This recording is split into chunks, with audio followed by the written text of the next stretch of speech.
Alors, d'abord, de vous souhaiter Shana Tova à toutes et à tous. Une bonne année, bonne réussite, hein, tout ce que vous entreprendrez, beaucoup de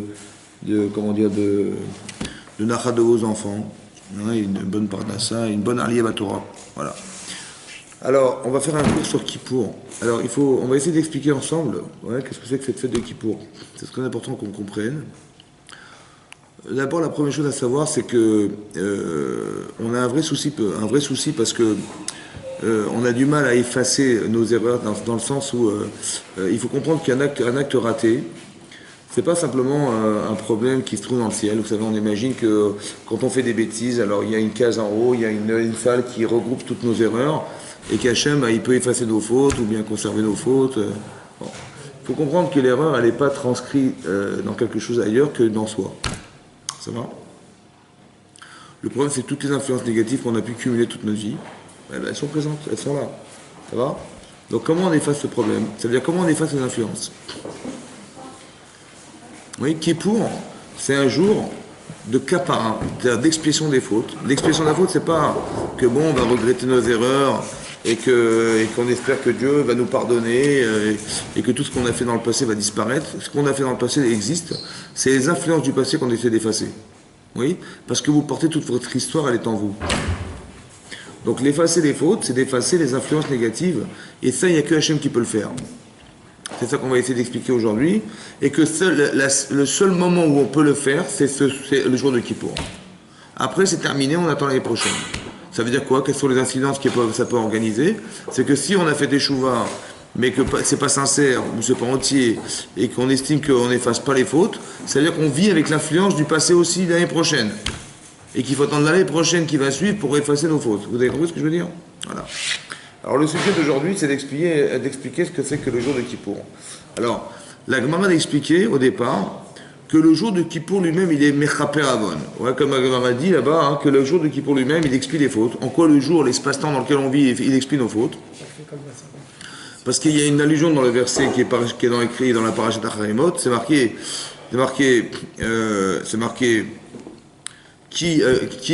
Bayom Azeh, car ce jour-là, Yechaper Alechem, j'expirerai vos fautes, ouais. L'Etaher Etrem, pour vous purifier, Mikol Chatotechem, de toutes vos fautes, Lifne Hashem Titaru, devant Hashem, purifiez-vous.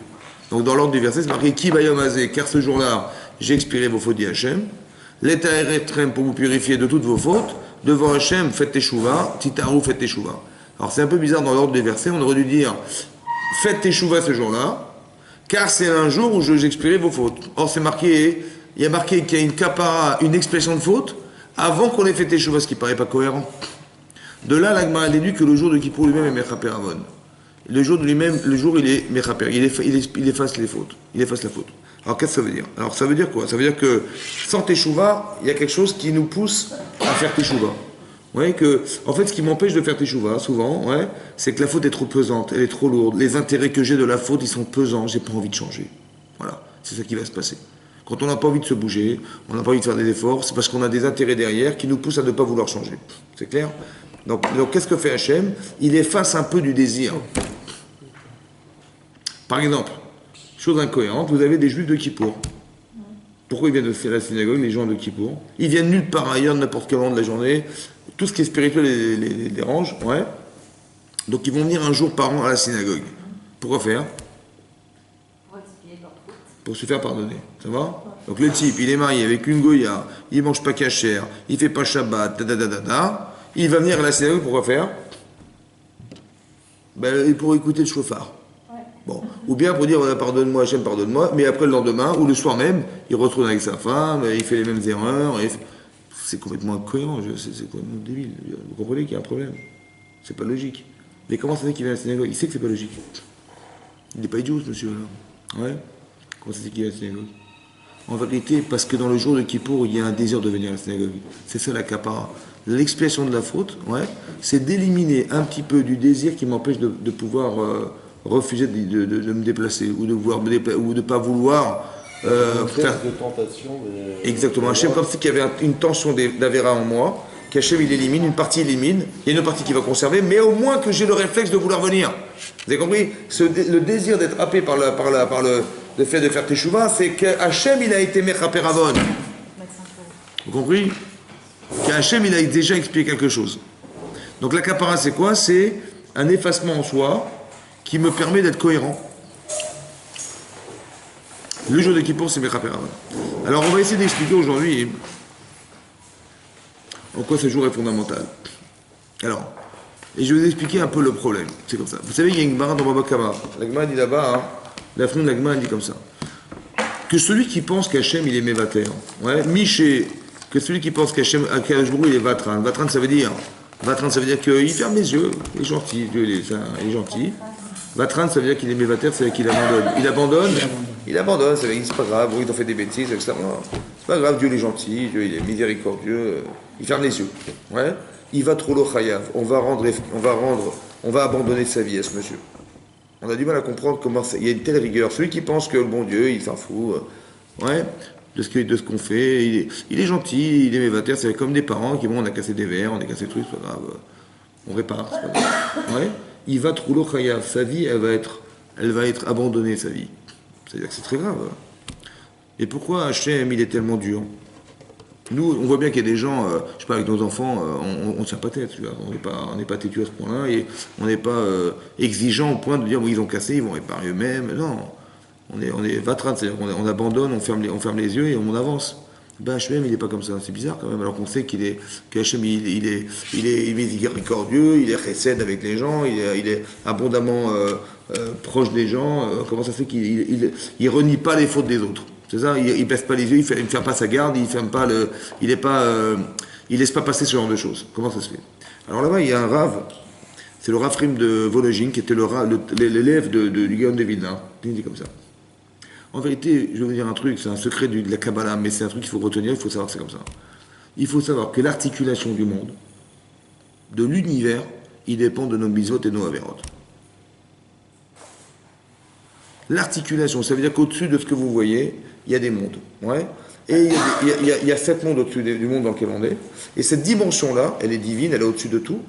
Et il faut savoir que l'articulation de tout ce que vous voyez dans l'univers dépend des actes des êtres humains sur la Terre.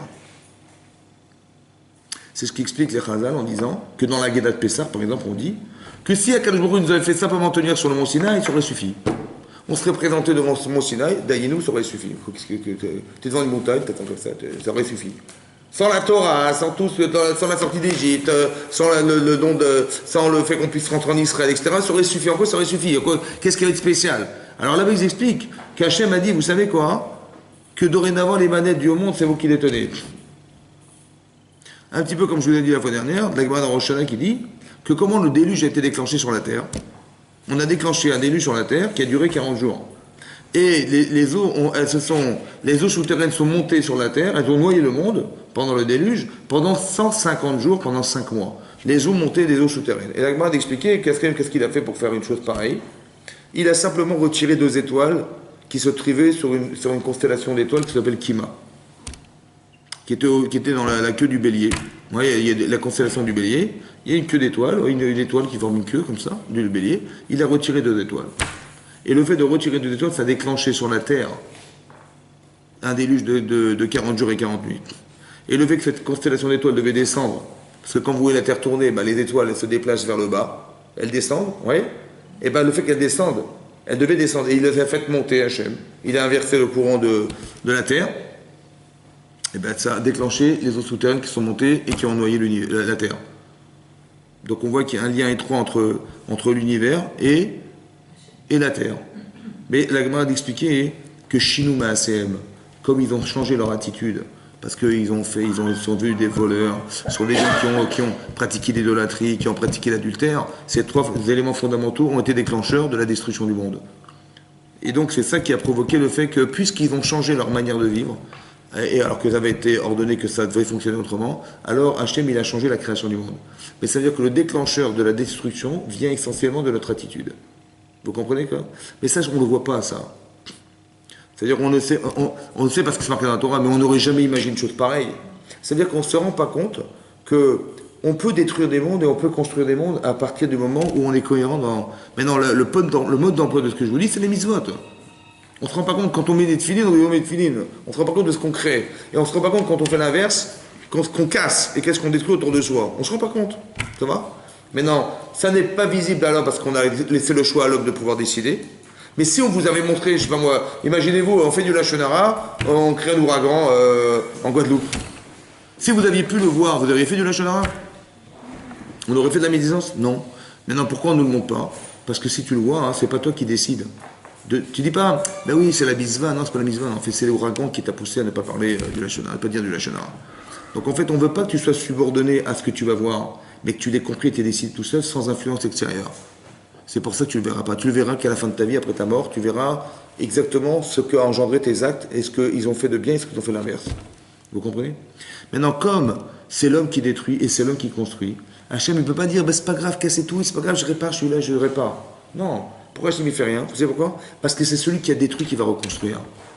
Et ce qui est incroyable, c'est que la teshuva, elle permet, la teshuva, ça veut dire la remise en cause de nos actes, et la conscience qui est derrière, va nous permettre de reconstruire ce qu'on a détruit autour de soi.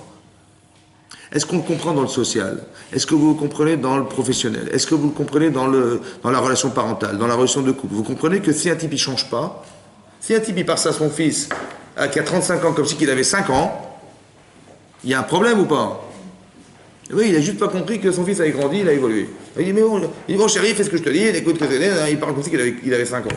Mais non, mais attends, réadapte-toi à la situation, ton fils il a 35 ans. Fais tes chouvas dans la relation que tu as avec ton enfant. Si dans ta manière de fonctionner avec ta femme, il y a un problème aussi exactement, fais tes chouvas, adapte-toi. Fais tes chouvas. C'est quoi la teshuva? C'est la logique. La logique de l'adaptation et de la remise en question de ma personne. C'est fondamental, ça fait partie des fondamentaux, ça, oui ou non? C'est pas de la religion, ça, c'est de la logique. Quand Hachem dit fais tes chouvas, remets-toi en question, ouais, en dehors de ce que je vous ai dit, il faut comprendre que socialement, professionnellement, parentalement, tous ces domaines-là qu'on vit au quotidien, il y a toujours un besoin d'adaptation, évidemment. Donc la faute, elle est répertoriée de moi dans la capacité à pouvoir s'adapter à ce qui m'entoure.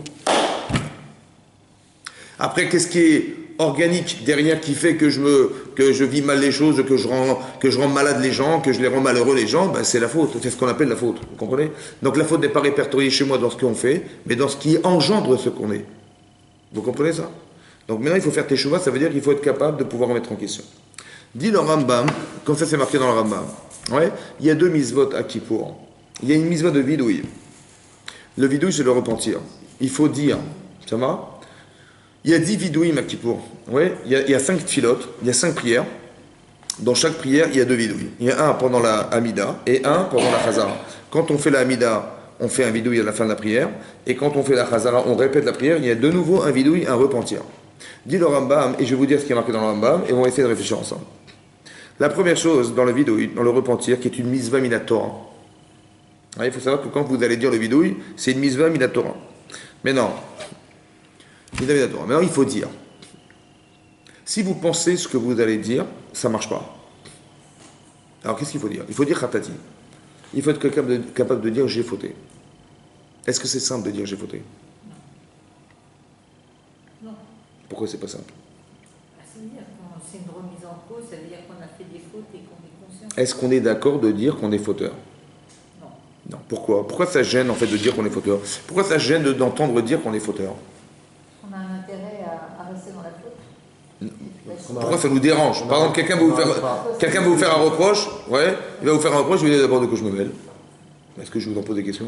Est-ce que je m'intéresse à votre vie? Qui reconnaît la faute, il est censé l'arrêter derrière. Comment? Il est censé l'arrêter depuis. Aussi, c'est vrai, donc ça dérange parce que j'ai pas forcément envie, c'est ce qu'elle disait, que l'intérêt n'a pas. Mais souvent on refoule. C'est vrai que quelqu'un qui va, je sais pas moi, si ma femme elle me dit, t'as vu comment tu te comportes avec moi, machin, je dis d'abord comporte-toi mieux avec moi, et puis je vais renvoyer la balle en disant d'abord de quoi je me mêle, ou quelqu'un qui est extérieur, il me fait un reproche, je vais être gêné par ce qu'il va dire, ça me rabaisse. Donc je vais refouler automatiquement ce qui est dit parce que ça me renvoie à l'idée que je suis nul, ou que je suis faible, ou que je suis. Vous comprenez ça? Donc le premier réflexe c'est de refuser. Mais est-ce que c'est logique de refuser? Non. Pourquoi c'est pas logique? D'un côté, émotionnellement, c'est vrai qu'on refoule. Mais est-ce que c'est logique de refouler? Quelqu'un qui me dit que je suis pas bien, par exemple. Ouais? Pourquoi c'est pas logique de refuser? D'entendre. Parce que est-ce que tu es mieux sans ou avec? Si quelqu'un me dit tu es coléreux, ou tu es égoïste, ou tu es machin. Si j'arrive à me débarrasser de mon égoïsme, est-ce que je serai un homme plus cohérent, plus vivant, plus respectueux des autres? Oui ou non? Donc j'ai plus à faire d'éliminer ce qui dérange que de conserver ce qui dérange. Alors pourquoi je refuse? C'est bête. Vous comprenez ou pas, bonsoir? Vous comprenez ou pas? C'est pas logique de refuser. Seulement par orgueil, seulement par égoïsme, seulement par manque de relationnel à soi-même. Oui, on refuse d'office. Il y a un braquage. On est braqué par le reproche et ça, on ne veut pas l'accepter. Donc tout de suite, il y a un réflexe de refuser. Et ça, hein, c'est le premier problème qu'on a. Donc de dire khatati, si déjà quelqu'un, ils me disent que j'ai pas envie d'entendre, ça me dérange, comment je vais réussir à dire moi que j'ai fauté? C'est dur à dire. Vous comprenez qu'il y a un problème? Donc il y a un problème. Donc c'est pas évident. Mais pourquoi il faut le dire? Pourquoi il faut être capable de dire j'ai fauté? Parce que tu ne pourras jamais changer si tu n'acceptes pas ton problème. Si quelqu'un me dit tiens, t'as vu comment tu te comportes? Je dis d'abord c'est faux.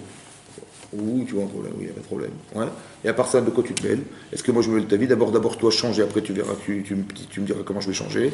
Tous ces prétextes pour en fait refuser. Mais le problème il est comme ça. S'il y a un problème, il faut l'accepter le problème. Tant que tu n'as pas mis le doigt dessus, tu ne pourras jamais dire ok, j'accepte, donc qu'est-ce que je vais faire maintenant pour arriver à changer? Il faut dire khatati. C'est fondamental. Tant que les gens vont tourner autour du pot, le problème ne va jamais être solutionné parce que, quelque part, je ne suis pas d'accord de mettre le doigt sur ma problématique personnelle. Il y a un problème, il faut que tu l'acceptes. Tant que tu n'as pas accepté, tu ne pourras pas changer. Parce que tu ne pourras jamais réfléchir dessus, tu ne pourras jamais arriver dans des circonstances où tu vas pouvoir comprendre que ce problème dérange. Donc il faut dire khatati, j'ai fauté. C'est clair?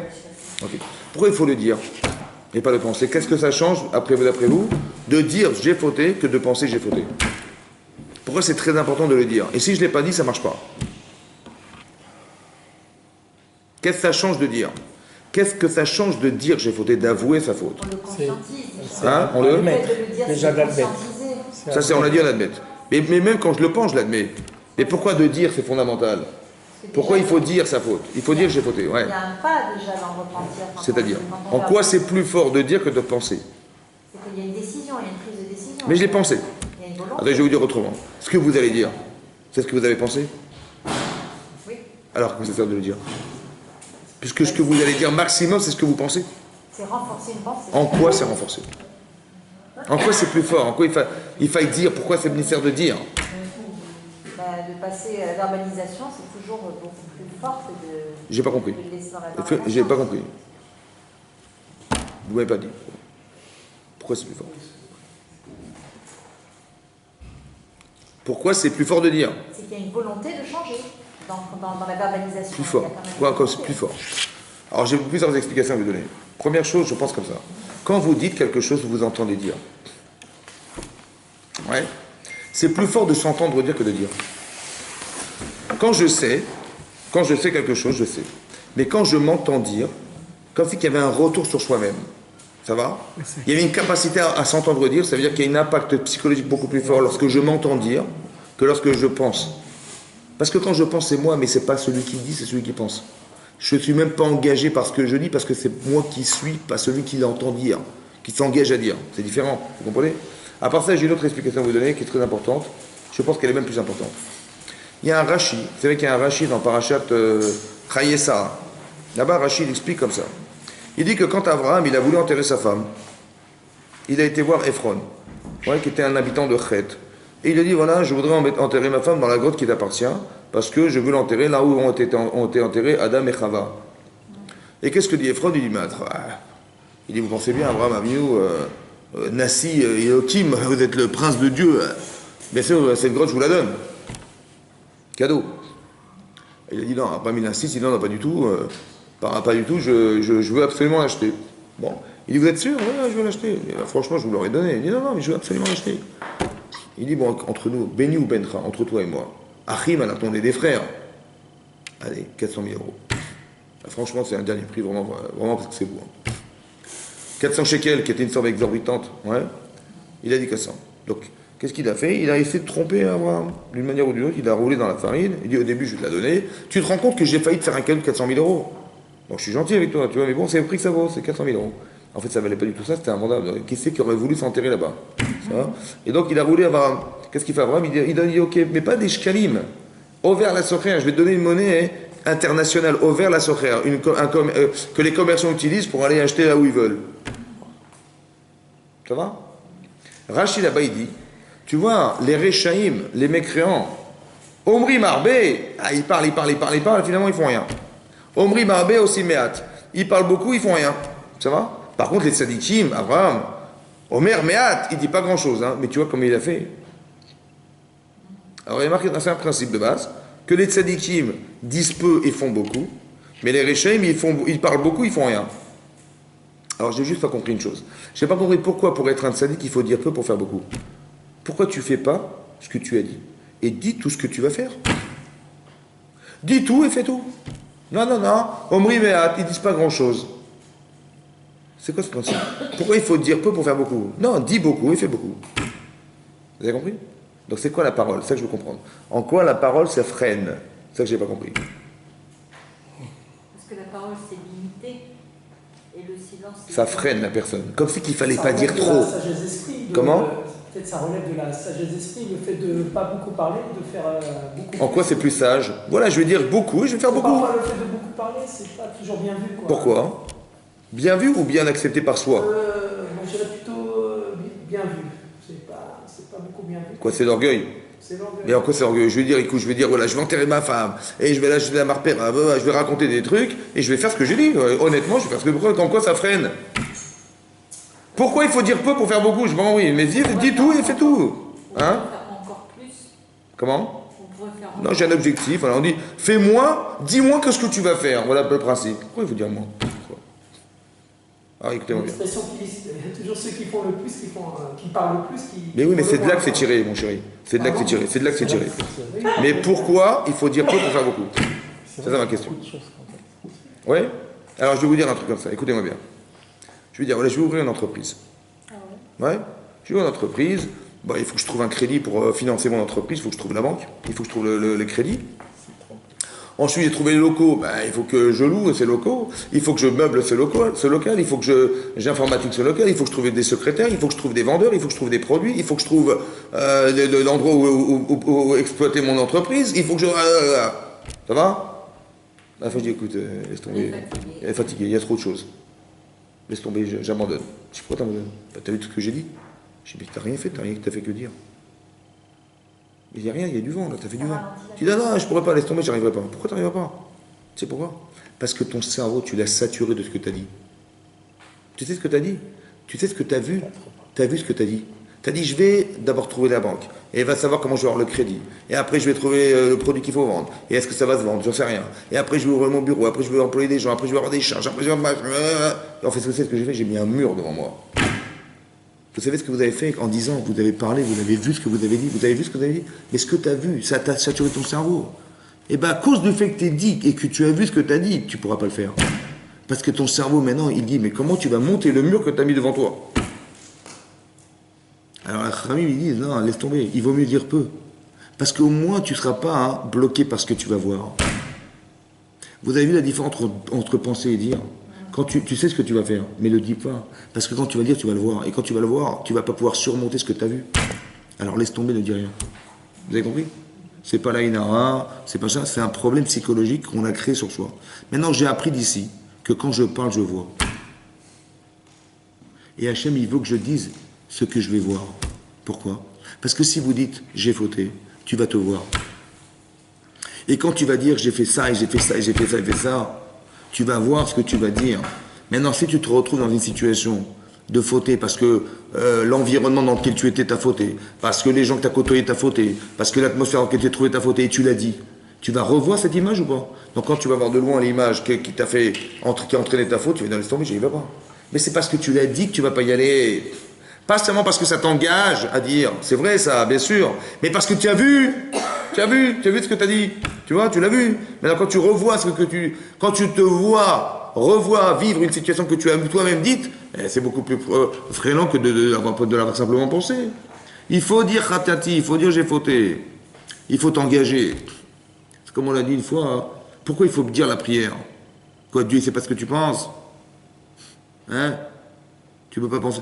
Moi, j'ai besoin de parler parce que vous savez pas ce que je pense, donc j'ai besoin de vous dire ce que je pense. Mais Hachem, il sait ce que tu penses, non?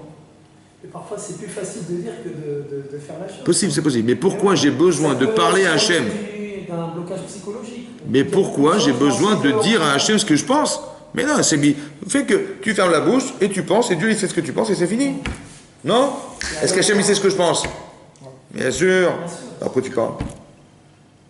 Tu sais pourquoi? Parce que ce que je vais penser n'est pas forcément ce que je vais te dire. Écoute-moi bien. Mais il y a une grande différence entre dans le domaine, ce qu'on a l'intention de penser, enfin, ce qu'on pense et ce qu'on va faire. Il y a une différence. Pourquoi il y a une différence? Parce que c'est pas parce que forcément on pense à cette chose qu'on va forcément. Pourquoi tu vas pas la faire? En fait, parfois, c'est malhonnête de dire que je ne veux pas la faire, puisque je l'ai pensé. Oui ou non? Ouais, mais il faut se dire. Est-ce que tu peux être malhonnête avec Hachem? À la chose qu'on va la faire forcément. Pourquoi? Je te casse la tête aujourd'hui. Hein, non, mais bon. Alors je vais te dire pourquoi. Je vais te dire pourquoi. Il y a beaucoup de choses où on pense. Mais il faut savoir pourquoi. Il faut savoir pourquoi. Si tu ne sais pas, il y a un problème. Il faut que tu saches pourquoi tu réagis comme ça et des fois. On veut parfois se donner une certaine contenance. On dit tiens, je pense que je vais faire ça, mais dans nos plus profondes conscience, on sait qu'on ne pourra pas. Pourquoi tu n'y arrives pas? Pourquoi tu n'y arrives pas? Pourquoi tu n'y arrives pas? Réponds-moi. Pourquoi tu n'y arrive pas? Parce que c'est inaccessible, on ne pense pas pourquoi qu'on peut faire. Alors on se donne, tu m'as pas répondu. Pourquoi tu bloques? Tu m'as pas répondu. On va pas dire 50 fois, j'ai compris, mais pourquoi? Pourquoi ça paraît insurmontable. Hein? Ça paraît insurmontable. Pourquoi? Pourquoi? C'est un rêve qu'on essaie de. Alors on va répondre. Alors je vais te dire pourquoi. Alors, je vais te dire. Non, je vais te dire pourquoi. Parce qu'il faut que tu saches comme ça, il faut savoir comme ça. Il faut savoir que tu as un corps et tu as une neshama. Ça va? Mais non, écoute-moi bien. Attends, je vais t'expliquer la différence. Ta neshama, elle réfléchit. Mais est-ce que ton corps, il est d'accord de faire ce que ta neshama pense? Par exemple, tu rêves de sauter en parachute. Donc, tu as vu des films, on t'a fait des exercices, on t'a montré comment il faut faire et tout ça. Donc, tu es prêt, dans ta tête, c'est clair et net, tu peux. Je te monte dans un avion, je te monte à 4000 mètres d'altitude, j'ouvre la porte et je te dis saute. Tu sautes ou pas? Non, pourquoi? Mais tu as fait des films, tu as vu des trucs, tu as fait des exercices, tu as tout fait. Parce que ton corps, il n'est pas dans ta tête. Tu as compris? Donc ça veut dire que c'est pas sûr que ce que tu penses, tu vas le faire. Parce que ton corps ne va pas suivre. Tu comprends ou pas? Donc celui qui pense, c'est celui qui est ou pas? Pas du tout. Pas du tout. C'est celui qui va dire. Ah, tu l'as dit, tu t'es engagé. Par exemple.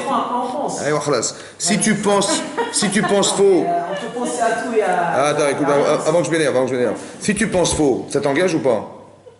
Non, ça m'engage en rien. Et si tu dis faux? Et si je dis faux? Ah ouais, ça t'engage. Si tu écris faux, ça t'engage. Mais si tu penses, on s'en fout. Ça veut dire que c'est parce que tu dis et parce que tu écris que tu es un homme. Et un homme, c'est pas parce que tu penses. Parce que de penser, mais moi je peux penser que je monte sur la Tour Eiffel et je saute de la Tour Eiffel. Voilà, je me vois sauter de la Tour Eiffel. Comment? Sauter de la Tour Eiffel ou d'un pas. La différence c'est que c'est ton corps qui suit ou pas. Ton courant. Exactement. Mais vous avez compris, c'est pareil, mais c'est le même principe. Sauf pour les enfants, quand on leur dit quelque chose. Ça dépend du contexte.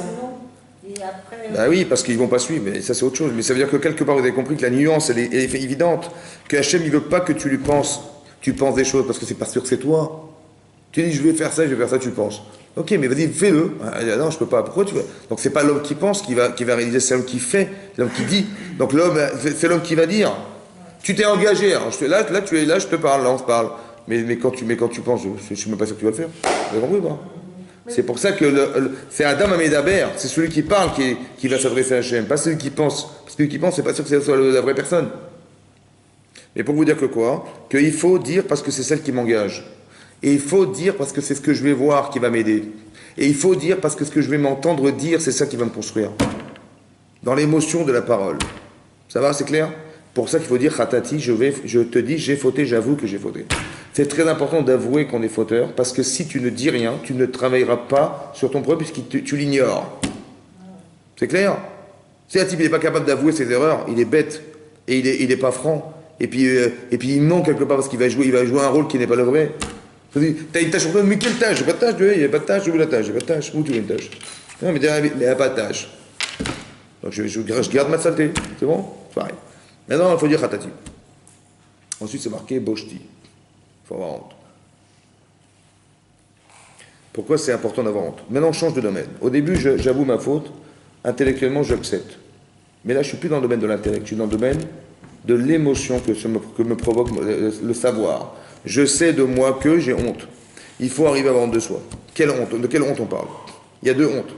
Il y a la honte intellectuelle. Je sais que j'ai mal fait. Mais il y a une honte physique. Je rougis de savoir. Il y en a une qui est plus profonde que l'autre. C'est que si vous arrivez à rougir de ce que vous savez, c'est que c'est fort. Ça va? Ça veut dire que vous n'appartenez plus à ce que vous savez de vous. Parce que si vous demandez de recommencer, vous ne pouvez plus, votre corps il vous dit non, vous rougissez. Ça va? Donc vous avez compris, il y a deux formes de honte. Par exemple, quelqu'un qui sort de prison, ben, il a honte de lui, c'est-à-dire qu'il sait qu'il a fait des erreurs, mais qu'est-ce que tu veux qu'il fasse? Il va vous dire, qu'est-ce que tu veux que j'y fasse? C'est comme ça, c'est la vie. Donc il sait, mais il n'est pas remis en cause parce qu'il sait. Ça va? Par exemple, on va faire tes chouvas. On dit, bah oui, je sais exactement où j'ai fauté, je sais. Et alors? Ben je sais. Et alors? Rien. Vous avez compris? Demain je recommence, bien sûr. Parce que j'ai pas de frein à ce que je sais de moi. C'est pas ça la teshuva. Vous avez compris? La teshuva, c'est être capable, le vidouille, c'est être capable d'avoir honte de ce que je suis. Comment on arrive à avoir honte de soi? C'est ça qui est intéressant. Est-ce qu'on rougit de nos erreurs? C'est dur de rougir de ses erreurs. C'est très dur. Comment on arrive? On se remet pas en cause. Ben non, parce que je sais bien que il y a plein d'erreurs qu'on fait dans la vie. Je sais pas, moi j'ai raté un truc dans mon travail. Je dis bah oui, ça va. Quand est-ce qu'on rougit alors? Vous avez des exemples en tête où on rougit vraiment de nos erreurs? Il faut avoir honte de soi. Comme par exemple, c'est marqué que quand Yosef, il a dit à ses frères, c'est moi Yosef. Ouais. Ils étaient épouvantés devant lui et ils ont eu honte, dit Rashi. Mipne à bouche à côté de la honte. C'est très important. Nous, les Juifs, on est des baïchanim. Oui. Il y a trois simanim, il y a trois signes qui nous distinguent des autres nations et qui font de nous des Juifs. C'est qu'on est baïchan, on a honte. On est gomel chesed, on est capable de faire du bien et on est rachmanim, on a pitié des autres. Si quelqu'un il porte pas en lui ses simanim, ses signes, il n'est pas juif. Pas sûr. C'est très fort. Il y a des simanim, des signes dans le peuple juif qui sont les déterminants de leur judaïcité. C'est qu'on est comme ça dans Yevamot d'Afaïnkret, elle dit là-bas, que si on est baïchan, c'est-à-dire qu'on a honte. Ouais. Pourquoi c'est nécessaire d'avoir honte? Pourquoi c'est une vertu extraordinaire d'avoir honte? D'abord, il faut comprendre. Et qu'est-ce que c'est d'avoir honte? Comment on a honte? C'est un signe déjà d'humilité d'avoir honte. D'humilité. D'avoir honte. Oui. Non, c'est être conscient de ses erreurs. Si on a honte. Quelque part, on annule un peu notre ego, le fait d'avoir honte. C'est vrai. Ouais. C'est-à-dire qu'il faut avoir un recul déjà pour se savoir fauteur. Et ce recul, c'est l'humilité. Maintenant qu'on a ce recul, on peut avoir honte de ce qu'on est. Ça va? Mais comment on peut avoir honte de soi? C'est quoi le pshat? Comment ça marche puisque c'est moi? Comment je peux avoir honte de moi puisque c'est moi? Hein? Ceux qui reconnaissent ses fautes. Hein? Ceux qui reconnaissent ses fautes, Mais comment tu peux reconnaître que c'est faux? Comment tu fais? Techniquement, je te parle techniquement. On connaît ses erreurs. Hein? Les gens connaissent ses erreurs. Mais pour savoir que tu es en faute, il faut savoir ce que tu peux être de bien, pas de meilleur. Et on compare. De meilleur. Comparaison. Ouais, il faut que tu saches ce qui est bien pour savoir que tu n'es pas bien. Oui ou non? Mais si tu te vois pas mal, si tu te vois pas bien, comment tu peux être mal? Si tu sais, quelqu'un en vérité qui refuse d'entendre qu'il n'est pas bien, c'est parce qu'il se voit pas bien. Il n'y a pas de contraste. Ça, c'est dans les relations d'homme à homme, les relations entre le bon Dieu et l'homme. C'est pareil. Non, on les connaît, nos erreurs. On les connaît, nos erreurs avec le bon Dieu. Tu sais où tu mets qui se pas le matin à la prière. Mais je vais t'expliquer pourquoi je ne fais pas la prière, parce que c'est fatigant, parce que j'ai mon On boulot. connaît nos erreurs. Mais c'est pas une erreur, parce que je sais bien que j'ai pas le choix. À chaque fois qu'on argumente, encore une fois, c'est on argumente en se trouvant des prétextes, c'est qu'on diminue la faute, mais parce qu'elle n'est pas si grave. Tu vois ou pas? Par exemple, tu vas aller le jour de ton mariage, ou le jour du mariage de tes enfants, tu vas t'habiller en blanc. Mais bien, avec un petit chapeau blanc, et une veste blanche, et une cravate blanche. Quand tu sors dehors, t'as peur ou pas? T'as peur de quoi? Des mouches. T'as peur des mouches. T'as peur de te salir. Donc plus t'es blanc, plus t'as peur. Mais si tu viens en salopette et tu viens de réparer ta voiture, ouais, et que tu es tout plein de cambouis, et que tu fais te salir, une tache de plus, ça compris pas? Ça te dérange pas. Pourquoi? Parce que c'est quand t'es propre que t'es dérangé d'être sale. Mais c'est quand t'es déjà pollué. Les pollutions le plus. Vous avez compris pas? Pour avoir honte de soi, il faut avoir une idée de soi positive. Mais tant que tu n'as pas construit une relation à toi positive, tu n'as pas de perspective positive de toi, tu ne peux pas te voir mal. Et tu peux avoir honte. Tu ne peux pas avoir honte. Impossible. Nous, on a la force, dit Hachem, de nous avoir construit la honte. C'est-à-dire que quand j'ai honte, c'est que je suis bien. Vous avez compris ce que je veux dire? Donc, Si tu as honte de toi, c'est que tu es bien. Seulement, tu as dérapé. Mais tu sais ce que ça veut dire être un homme clair ou une personne claire. Tu le sais, parce que tu as honte d'avoir été faux. Donc ça part d'un principe positif, de soi-même. Et vadaï. Encore une fois, tu vois des jeunes qui braquent des vieux dans la rue pour leur piquer leur sac. Mais c'est bien ou pas? Mais c'est pas ça. C'est une question qui se pose même pas, c'est évident. Mais tu dis... Non, c'est pas vrai, parce qu'il y en a qui le font. C'est pas évident. Oui, mais ils n'ont pas de morale. Ah, ils n'ont pas de morale. Donc qu'est-ce qu'il faut avoir pour avoir honte? Ben, il faut avoir de la morale. Il faut avoir pitié des yeux. Il faut avoir essayer de jeter à leur place. Il faut réfléchir de façon morale pour se dire que tiens, ben, ça se fait pas. Mais le type, il n'a pas de préjudice, il n'a pas de préjugé de ce qu'il fait, le type. Mais pourquoi il n'a pas de préjugé? Parce que comme il ne sait pas ce qui est bien, il ne voit pas ce qui fait de mal. C'est le problème. Donc pour faire tes chouvas, qu'est-ce qu'il faut faire?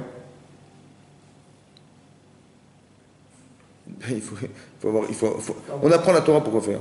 Pour avoir un idéal, pour avoir un objectif, pour avoir une image de soi. À quoi je vais ressembler demain? Autant une femme qu'un homme. Hein. Quand tu lis, tu vois ce qu'elle a fait de Sarah, quand tu vois ce qu'a fait Abraham, quand tu vois ce qu'a fait Israël, tu étudies profondément ce qu'ils ont fait, mais tu dis, mais c'est des martiens. Quoi. Tu dis, mais nous, on essaie de tendre vers ces gens-là. Un petit peu quand même, non? Et on verra que le monde sera meilleur, évidemment. Alors, je ne serai jamais Abraham, évidemment, je ne serai jamais Israël, mon cher Abénou, mais j'ai envie d'être un Talmid Racham, j'ai envie d'être lucide, j'ai envie d'être réflexif, j'ai envie d'avoir des réflexes, j'ai envie d'avoir des sentiments, j'ai envie d'avoir des réactions, j'ai envie de ça, parce que j'ai envie de vivre. Mais quand tu dis, mais sans réaction, sans rien du tout, et après tu dis, mais ta faute, tu ne sais même pas de quoi tu parles. Vous avez compris? Il faut être positif pour arriver à... Et c'est ça la boucha. Et plus c'est fort, dans le sentiment positif, et plus j'ai honte d'être négatif. Par exemple, de mettre une baffe à ma mère, j'arriverai jamais. Mais si je le faisais un jour, par accident, comment vous êtes? Hein? Très mal. Vous avez compris? C'est-à-dire, mais pourquoi j'ai honte et je rougis de ce que j'ai fait?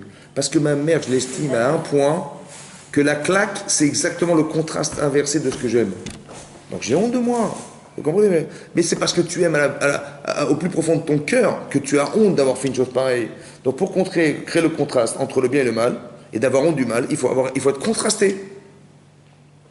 Mais comment je crée le contraste? Parce que j'essaie de faire des mises-votes, j'essaie de m'enrichir dans ma Torah, j'essaie d'être cohérent dans ma vie, et je suis tellement touché par ce que je suis, que quand je dérape, mais j'ai honte de moi.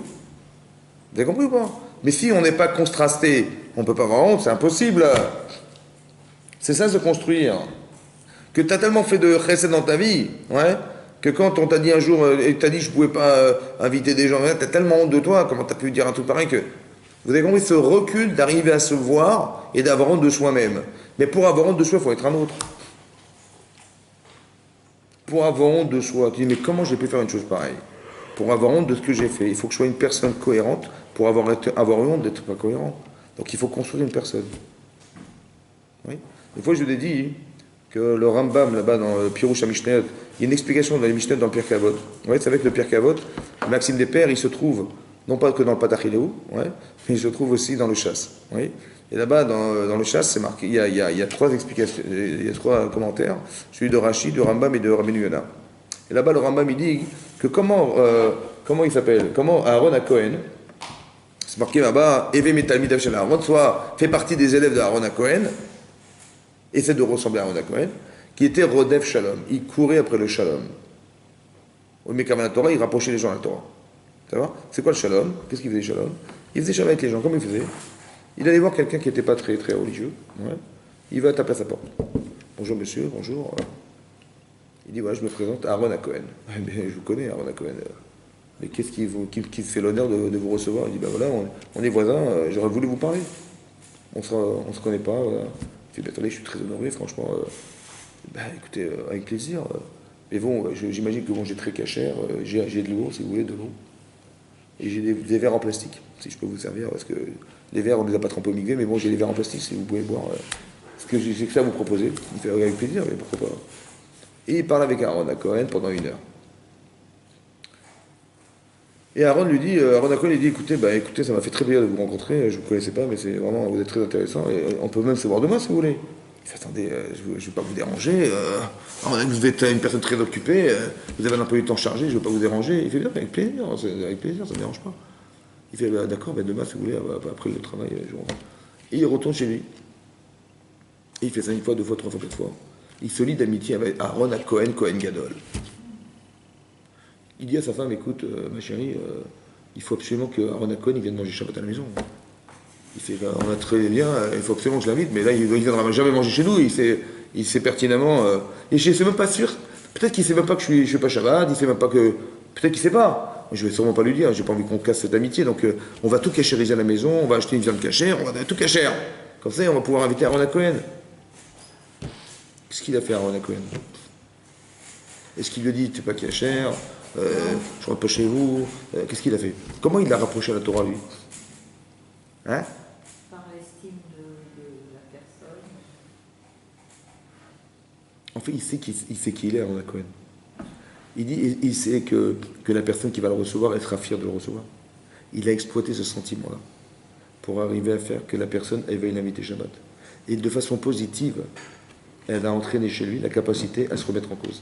Ça veut dire qu'elle a changé cette personne. Tu as compris maintenant? Sans le provoquer, sans être agressif, simplement de lui mettre dans la tête l'image qu'il soit capable d'inviter Aaron Cohen. Tu as compris? Tu as juste besoin de créer une image chez la personne. Sans travail personnel, il n'a rien fait. Il n'a pas dit il faut faire la mitzvot, il n'a rien dit. Simplement, il va l'inviter Shabbat. Tu as compris ce qui s'est passé? Ça veut dire que simplement mettre l'image qui soit capable d'inviter Aaron Cohen, qui va engendrer chez lui la capacité à changer sa vaisselle, à changer sa façon de fonctionner, ça suffit. Vous avez compris? Maintenant, il dit, mais comment je vais faire pour... Maintenant qu'il va être chômeur Shabbat, ou il va inviter Aaron Cohen, il dit, mais comment... Maintenant qu'il est comme ça, il dit, mais comment j'ai pu être un autre homme avant? C'est là qu'il va avoir honte. Hein. Ah ouais. Vous avez compris? C'est là qu'il va regretter. D'être capable d'avoir une autre image de soi. Ça suffit pour se voir autrement et d'avoir honte d'avoir été l'autre. Sans avoir fait un travail personnel.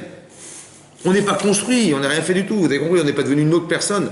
Simplement, j'ai construit l'image d'être un autre pour pouvoir inviter Aaron Cohen. Même si Aaron ne me connaît pas, Aaron Cohen ne me connaît pas, mais c'est pas grave, c'est pas ça qu'on cherche de. On essaie simplement d'avoir une autre image de soi. Donc quand tu as une image positive de toi, ça suffit pour avoir honte d'être un autre. D'avoir été l'autre, on va dire comme ça. Mais la personne dont tu parles, c'est la même. Seulement, il n'y a pas la même perspective. C'est ça qui va entraîner la honte. Vous avez compris? Et la honte, c'est un révélateur positif de savoir que je suis un type bien parce que j'ai honte d'avoir été mal. Donc c'est que je suis bien. Je le sais maintenant parce que j'ai honte. Quand c'est que le signal d'alarme de ma positivité, c'était d'avoir été capable d'avoir honte d'être négatif. Ça veut dire que ça fait partie des principes fondamentaux du judaïsme. C'est pour ça que le type qui veut éviter d'avoir honte, il n'a rien compris. Il dit non, on va tout faire pour ne jamais avoir honte. Il n'a rien compris parce qu'il va rester, il va stagner dans sa bêtise. Il n'y a pas de révélateur profond qui va lui permettre de changer. Comme c'est que d'où je sais que j'ai changé, d'où je sais que j'ai expié ma faute, d'où je le sais, parce que j'ai honte de l'autre. J'ai honte de celui qui a fauté, j'ai honte. Vous avez compris? Et plus j'ai honte profondément, et plus j'efface. Cette personne-là, je ne veux plus lui ressembler, parce que j'en ai honte. Vous comprenez ce que ça veut dire? Donc c'est profond. Donc celui qui efface la faute, en vérité, c'est l'homme. Maintenant, ce qui va entériner, ça qu'on va essayer de comprendre, qui c'est qui va entériner fondamentalement ça, c'est Hachem. Mais il faut déjà comprendre que tout le travail, il est fait par l'être humain. Mais tout le travail est psychologique, en fait. Ouais, la teshuva, c'est psychologique. La remise en cause, c'est psychologique. Le regret de soi, c'est psychologique. La honte de soi, c'est psychologique. Ouais. Plus un homme, il fait des avérotes, plus il nourrit un désir, plus c'est compliqué de changer. Vous avez compris? Parce que ne crois pas que quand tu fais quelque chose, c'est neutre. Comme ça, l'Agmara dans Kiddushin a dit là-bas, Amar Ravuna, Ravuna il dit, Ameshane Avera Achat, quelqu'un qui répète une Avera, Naasitlo qui est terre, elle lui devient permise. Au départ, c'est grave. Au départ, Chaz v'shalom, hein. Et après, bon, Chaz v'shalom. Bon. Après, quel Chaz v'shalom? Et après, mais pourquoi pas? Mais je comprends pourquoi pas. Quel est le problème? Je ne comprends pas les religieux, je crois. Qu'est-ce qui s'est passé en fait? Où il s'est passé le changement? Au départ, Chaz v'shalom, je sais que c'est très grave. Et à un moment donné, il va dire, mais et pourquoi pas? Je ne comprends pas quel est le problème. Où est-ce qu'il s'est passé le changement? Ben dans sa tête. Parce qu'au départ, Chaz v'shalom, mais après le désir de la faute, le désir que ça a provoqué chez moi, c'est de dire, mais pourquoi pas? C'est-à-dire, intellectuellement, je dis, mais ça m'amène que du plaisir, ça m'amène que du bien, pourquoi je ne peux pas le faire? Mais le changement, il est dans ma tête, vous comprenez ce qui s'est passé? Que Nasit Loketer, elle devient permise, la faute. C'est que mentalement, j'arrive à accepter. Mais d'où vient le fait que j'ai changé de pensée? Au départ, c'était grave, ça ne devient plus. Parce que le désir de la faute a fait que, intellectuellement, je ne vais quand même pas souffrir de me priver de la faute quand même. Vous comprenez ce qui se passe? Hein? C'est très recherché comme... Mais c'est ça le raisonnement. Mais c'est pour ça que je suis là. Non, mais ça veut dire que c'est... Mais t'avais compris? Quand vous faites teshuva pour une faute que vous avez commise, si vous réitirez la même faute que, alors que vous avez fait déjà teshuva, à ce moment-là, est-ce que la teshuva que vous avez fait la première fois, est-ce qu'elle est plus valable Elle n'est pas plus valable. On va expliquer après. Je vais t'expliquer. C'est comme tu dis... Voilà, c'est comment on fait teshuva qui pour toutes les fautes qu'on a commises. Mais tu dois par force des choses, on peut très bien le faire. Il faut pas dire... J'entends. Alors qu'on a fait teshuva déjà une première fois. Très bien. Après, je vais expliquer ça. Est-ce que c'est la teshuva qu'on a fait? Si tu as monté une échelle de 10 mètres et tu as fait 5 mètres, tu n'as rien fait? Tu n'es pas arrivé à 10 mètres. Si j'ai fait quoi? Il y a une échelle, tu dois arriver à 10 mètres. Ouais. Et tu as fait 5 mètres. J'ai fait la moitié. Tu n'as rien fait? Pourquoi tu crois que quand tu fais tes chouvas et que ça n'a pas fonctionné, c'est que tu n'as rien fait? Tu as fait quelque chose qui n'a pas abouti. Mais en vérité... De recommencer la faute que j'ai fait alors que j'ai déjà fait une première teshuva. C'est que tu n'as pas abouti. Ça veut dire qu'il y a quelque chose en toi qui existe, mais qui n'est pas suffisant parce que la teshuva que tu as faite, on va dire comme ça, psychologiquement, le désir de la faute est plus fort que le regret. Donc tu as quelque chose en toi qui te... Comme il t'arrive des fois, j'imagine, hein, tu dis, un homme il fait une avéra. Il va dire, vous savez, Rav, c'était plus fort que moi, j'ai pas pu résister. C'est vrai ou pas? Mais c'est quoi qui peut être plus fort que toi? Parce que c'est toi. C'est toi ou pas? Qu'est-ce qui peut être plus fort que ta volonté? Tu dis, vous savez, j'ai pas pu résister, c'était plus fort que moi. Mais c'est qui l'autre? C'est notre corps. C'est notre corps, c'est notre conscience. Comment expliquer? Ouais, c'est pas évident. Hein. Non, mais C'est notre corps, c'est pas notre Allez, écoute-moi bien. Inconsciemment, on peut faire des fautes je vais t'expliquer, mon cher, je vais t'expliquer. Mais on commence à nouveau. Mais comment ça se fait? Il faut comprendre. À chaque fois, on répète des trucs. Il faut comprendre. Comprendre, ça veut dire mettre des mots dans ce que tu vis. Donc, c'est comme ça. Quand un homme fait une avéra, c'est pas neutre. On ne se rend pas compte, comme il y a marqué dans la Torah, que Adam Arishon il a fauté. Ouais. Le Yetzara est rentré en lui. C'est quoi rentrer en lui? C'est que le désir de l'avéra, il le porte en lui. Quand un homme il fait une avéra, il a goûté à quelque chose, et ben le goût, il l'a en lui. C'est comme la cigarette. Un type, il fume. Au début, il fume parce qu'il a envie de crâner, mais après, le désir de la nicotine, il est en lui, dans son corps. Et ben quand il manque de nicotine, il cherche le tabac. T'as compris? Donc c'est pareil, l'avéra, un homme, il fait une avéra 2, 3, 4, 5 fois, à la fin, le désir de l'avéra, il est là. Il fait partie de sa vie, donc il fait partie de son environnement, il fait partie de son désir. Et donc il est en recherche de ce plaisir. Maintenant, il faut croire que le plaisir est plus fort que la volonté. Ça veut dire que le type, il a envie de ne pas faire, mais il craque, il n'a pas envie parce que son désir est plus fort. Mais il n'arrive pas parce que le désir est plus fort. Donc qu'est-ce qu'il faut faire? Soit relativiser le plaisir, soit comprendre en quoi le plaisir est néfaste. Mais oui, j'ai compris, mais il faut réfléchir en quoi j'ai à gagner de me séparer de cette chose-là. Tant que je n'ai pas compris l'intérêt que j'ai de m'en débarrasser, je ne peux pas faire teshuva. Moi, je crois que c'est plus agréable de l'avoir. Donc, je peux me dire, mais pourquoi je vais m'en débarrasser? Tu comprends? Le plus compliqué, c'est de se débarrasser de l'intérêt. Ou bien de relativiser l'intérêt, et de dire, ou de remplacer l'intérêt. Au lieu de le faire pas, tu dis un type il veut s'amuser. Moi souvent je dis un type il fume. Ok, il fume. Je dis pourquoi tu fumes? Je dis parce que ça me fait plaisir, ça me calme. Je dis mais pourquoi? Pour te calmer tu te tues? Non mais c'est une addiction. Mais j'ai compris ça, mais je veux juste t'expliquer, écoute-moi bien. Non mais attends, écoute-moi bien. Écoute-moi bien. Écoute bien ce que je te dis, écoute bien. Pourquoi tu veux t'amuser avec ta vie et tu te tues en t'amusant? C'est pas logique. Va faire des jeux vidéo toute la journée. Il vaut mieux ça que de fumer, non? Le type a fumé un paquet de bagarres, à la fin il a une addiction à la cigarette, et le type il sait que un type sur deux il meurt de la cigarette. Un type de deux qui fume, il meurt de la cigarette. C'est énorme, 50% de bruit. Tout ça parce que tu veux au début cramer, mais arrête de fumer, va t'amuser à autre chose. Pourquoi? Pour t'amuser tu fumes, c'est dommage, tu risques de mourir par désir de jouer. Après, tu sais bien que c'est très très compliqué de se séparer de la cigarette, c'est très compliqué. Le Shabbat est nerveux comme un malade, t'attends que la fin de Shabbat. Non, mais il connaît ses conséquences, mais malgré tout, il continue quand même. C'est exactement ce que je te dis. Pourquoi? Parce que le désir, t'as compris? Voilà, l'articulation, c'est ça. C'est que le désir. En vérité, mon cerveau, il me dit, tu vas quand même pas souffrir de manquer de cigarette, alors fume. T'as compris ce qui se passe? Alors qu'en vérité, je devrais me dire non. intelligent. Mais pourquoi je dois fumer? Parce que j'ai envie de prendre du plaisir. Mais pourquoi pour prendre du... Mais c'est une réflexion à avoir. C'est qu'il faut à chaque fois arrêter de couper le cours. À chaque fois, il faut essayer de réfléchir. Ouais. De comment je vais arriver à analyser un plaisir pour arriver à faire teshuva. C'est comme ça. C'est clair? C'est ça qu'il faut comprendre. Et c'est ça qui amène. Si j'ai honte de moi, c'est plus facile de me débarrasser du mal. Mais si j'en ai pas honte, c'est compliqué de me débarrasser du mal. Donc c'est pour ça qu'il faut arriver à construire une positivité chez toi, pour arriver à se retrouver contrasté par ça, et comme ça je vais arrêter. Mais ce sont des émotions, vous avez compris? Autant j'ai l'émotion d'exploiter un plaisir qui m'amène à la faute, autant j'ai un plaisir inversé d'être propre dans ma tête et dans ma vie pour ne pas tomber dans la... Donc ça dépend du regard des autres aussi, ça dépend du regard que j'ai sur moi-même, et ça compte aussi. Ouais. Voilà, ça compte. C'est-à-dire que c'est tout ça, je vais l'exploiter pour arriver à me débarrasser d'un problème qui est fonctionnel chez moi et qui m'amène à faire des erreurs. Il y a des gens qu'en vérité ils s'entêtent. Mais pourquoi les gens s'entêtent? Parce que l'intérêt, il est plus fort que ce que ça occasionne. Il y a des gens, ils sont têtus comme des mules, machin, pourquoi? Parce qu'ils veulent défendre leurs intérêts. Alors quand tu me demandes de changer, tu me demandes de relativiser l'intérêt que j'ai des choses, je ne peux pas. C'est pour ça que je m'entête. L'entêtement, c'est ça. La bêtise humaine, c'est de s'entêter sur des situations de vie qui font que le type, il ne va pas arrêter alors qu'il rend malheureux les autres autour de lui, parce que monsieur, je prends pour je ne sais pas pourquoi, il veut garder ses pouvoirs et ses privilèges. Mais c'est très grave. Il faut faire tes choix, parce que tu rends malheureux les gens autour de toi, mais arrête de conserver ton pouvoir et tes intérêts personnels alors que tu veux qu'autour de toi, ça souffre. Donc fais tes choix. Débarrasse-toi de cet intérêt, parce qu'il vaut mieux t'en débarrasser et rendre heureux ce qui t'entoure que de faire l'inverse, que de t'entêter à penser que tu as raison et qu'au final les gens souffrent autour de toi, c'est pas possible. D'accord? C'est logique, c'est logique. Donc on a dit, il faut dire sa faute, il faut décanter ses fautes, il faut avoir honte de soi, et il faut regretter. Quatrième phase, le regret. Le regret, ça veut dire quoi? Je regrette, ça veut dire je me vois tel que j'étais et je regrette d'avoir été cette personne. J'ai honte d'elle et je regrette d'être. J'ai honte d'elle et je regrette d'être. Ouais. Très important que j'ai honte et je regrette. Pourquoi c'est important le regret? Est-ce que c'est pareil que la honte? La honte, c'est... quand même entre le regret et la honte. Hein? Il y a une certaine... Ouais, il y a une nuance. Une approche.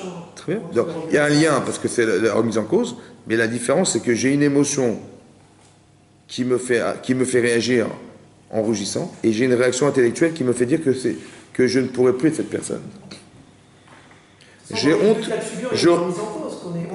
Très bien, mais il y a deux situations qui sont décantées dans le Rambam, qui sont, la honte d'être, et le regret d'être. Je regrette d'avoir été la personne. C'est fondamental de regretter. Pourquoi?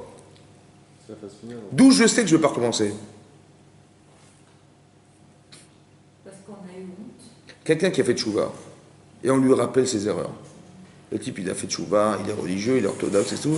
Il dit, mais rappelle-toi, le kiff du Shabbat et tout. On allait en boîte de nuit le soir, vendredi soir en voiture. Mais franchement, t'es devenu religieux, dommage. Bon, tu veux dire que tu me parles, c'est fini, moi, tout ça, c'est du passé. D'accord? Mais comment tu m'oses me parler de ça? Mais j'ai honte. Pourquoi j'ai honte? Parce que je me retrouve plus dans cette personne. Je suis plus célibataire, c'est terminé. J'aime trop ma femme pour imaginer que je vais aller en boîte de nuit et je vais risquer de la tromper. Je peux pas. T'as compris? Ben oui, c'est impossible. J'ai honte. Je sais ce que ça voulait dire d'aller en boîte de nuit, j'ai compris. Et j'ai pas envie d'entrer là-dedans parce que je sais que ce que ça peut entraîner, je peux être fragile et je peux me faire avoir. Je m'en envie, ça rentre même pas en ligne de compte. J'aime trop ma femme pour imaginer que je vais faire un truc pareil. D'accord? Donc c'est-à-dire que le contraste qui existe entre l'amour que me procure mon épouse, que j'ai avec mon épouse, et le fait d'avoir une idée pareille est contradictoire. Je ne peux pas, j'en ai honte. Pourquoi tu me rappelles des choses qui correspondent? Donc plus j'ai honte de ce que je fais, ou plus j'ai regretté d'avoir été, et moins je suis capable de pouvoir... parce que cette personne n'existe plus.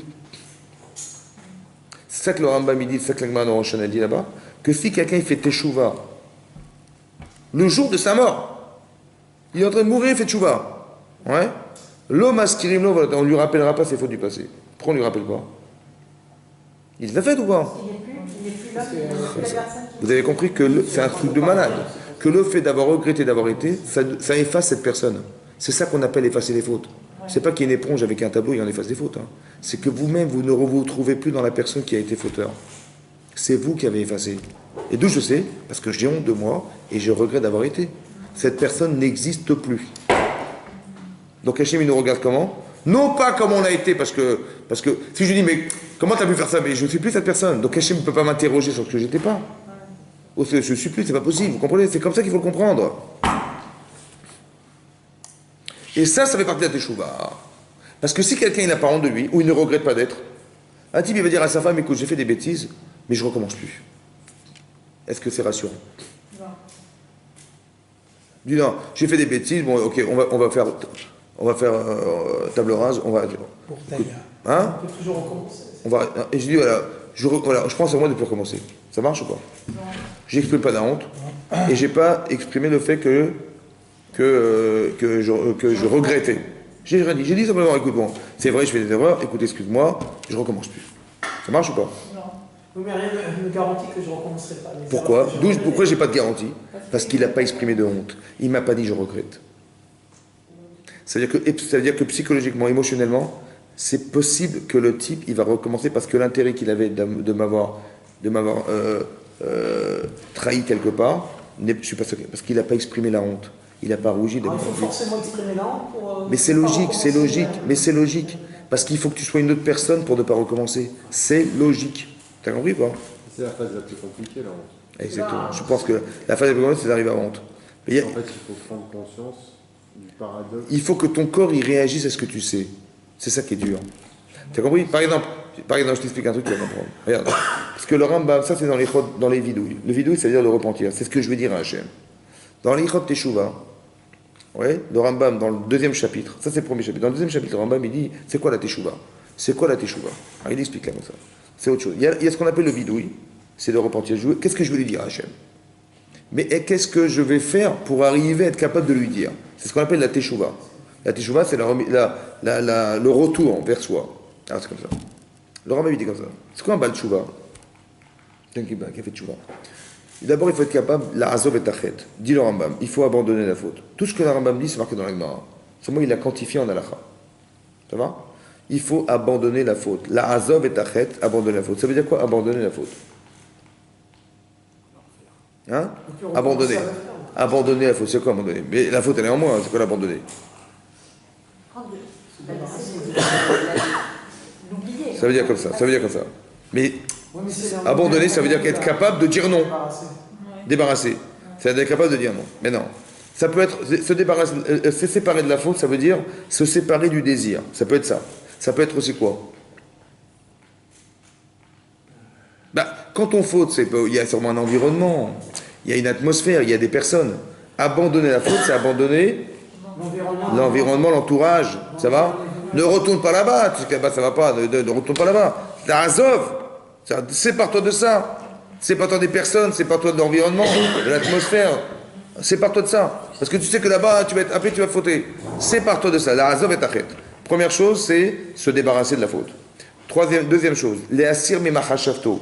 Se débarrasser de son cerveau. La Machashava. Ça, c'est plus dur, ça. D'évacuer la faute. La Azov, c'est d'abandonner. Et les Asir, on est bon, ça veut dire c'est extirper, sortir. La Marshava. Comment on arrive à extirper de la pensée?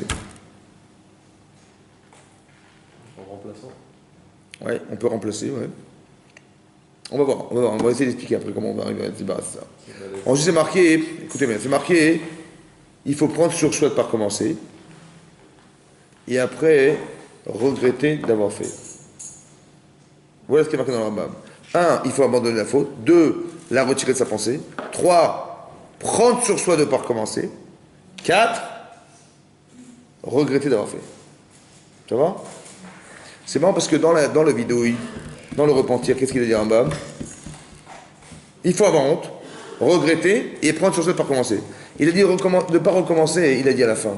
Et là, le Rambam, il a dit qu'il d'abord il ne fallait pas recommencer et après qu'on regretterait. Comment ça se fait qu'il a inversé? Que dans le vidouille, dans le repentir, il a dit qu'il fallait avoir honte, il fallait regretter et après prendre sur soi de ne pas recommencer. Et là, il a inversé. Il a dit qu'il faut prendre sur soi de ne pas recommencer et après avoir honte. Comment ça se fait qu'il a inversé? Hein? Dans la Teshuvah, il faut prendre sur soi par commencer. Et après, on va regretter.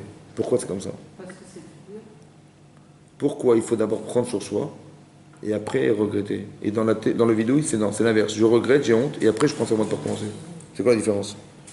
C'est quoi la différence quand je m'exprime avec Hachem et quand je vis la chose?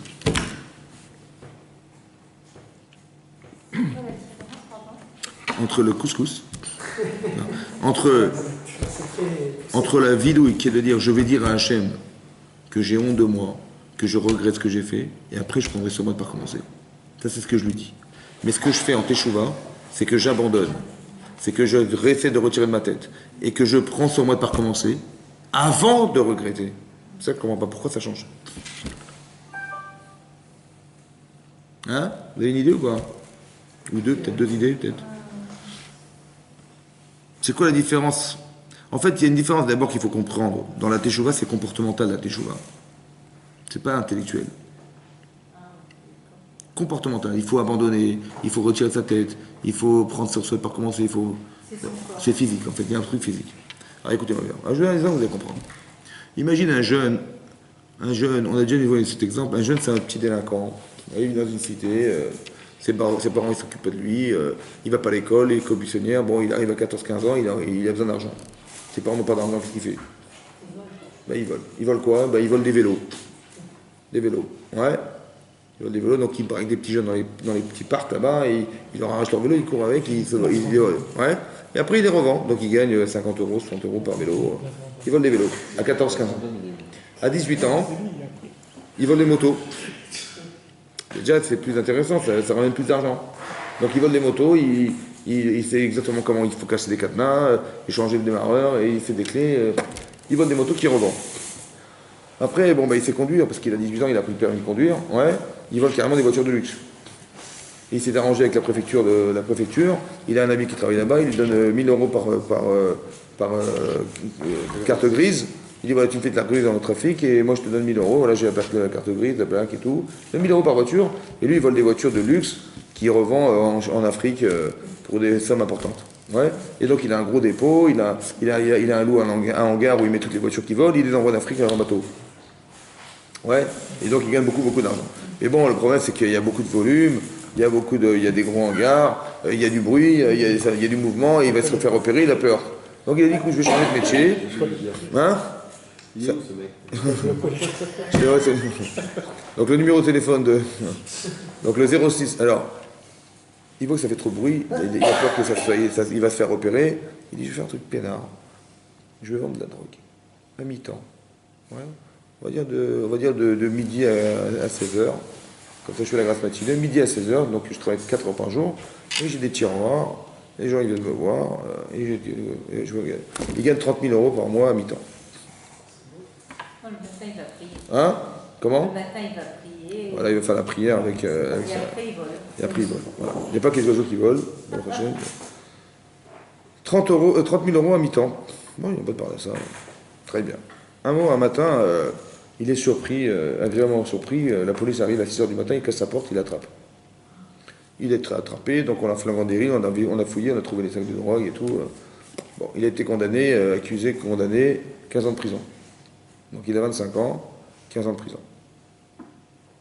Il sort, il a 40 ans. Alors je vous mets à sa place, qu'est-ce que vous faites? Vous avez 40 ans, vous ne savez rien faire. Qu'est-ce que vous faites? Djihad. Djihad, exactement. C'est ce que je disais. Bah, il refait ce qu'il faisait avant. Il recommence alors. Ah mais si, alors on va dire comme ça. Alors, possibilité, il retourne dans la cité et les types du téléphone, il dit mais tu sais, il y a 15 ans on n'était pas organisé, machin. Maintenant, tu sais, maintenant c'est très bien organisé, on a des plans, on a des machins, des réseaux bien structurés, ne t'inquiète pas, tu risques rien. Le type est rassuré, il va gagner 30 000 euros. Bon, mais s'il se fait attraper, c'est pas 15 ans, là c'est 20 ans. Donc il n'a pas envie de passer en prison. Donc, il est comme ça. Donc qu'est-ce qu'il fait? Donc il a un dilemme. Il dit où je rentre dans l'endroit où je me trouvais et là je redeviens dealer. Ouais. Soit dealer que ce que tu peux faire dans la vie c'est autre chose. Non. Soit tu vas ramasser des cartons dans une grande surface et tu gagnes 1000 euros par mois à plein temps. D'un côté tu as 30 000 euros à mi-temps ou alors tu as 1000 euros à plein temps. Mais bon là tu vivras ta vie honnêtement et là-bas tu risquerais de retourner en prison. Ah qu'est-ce que tu fais? C'est quoi? Il est tiraillé entre les deux solutions. Ouais, il ne sait pas quoi faire. Qu'est-ce qu'il dit là en bas? Azov et Tachet, laisse tomber. Ça veut dire que tu habites à Paris, à la Courneuve, là-bas. Déménage. Va-t'en, va ailleurs. Ne fréquente plus ces gens-là et tout.